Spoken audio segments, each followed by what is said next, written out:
Earth, sweet water, jala, heat, agni, air, vayu, and space shakas.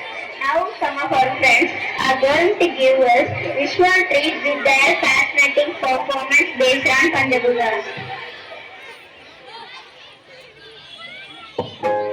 உயிர் வாழும் அனைத்து உயிர்களுக்கும் உண்ண உணவும் வாழ இடமும் தந்து உறுதியாக இருப்பது நிலமாகிய நாணை.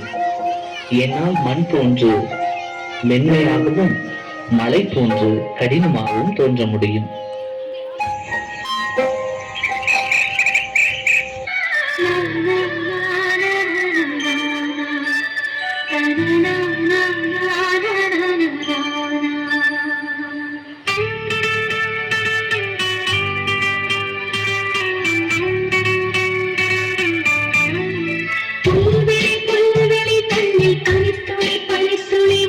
தூங்குது தூங்குது பாரம்மா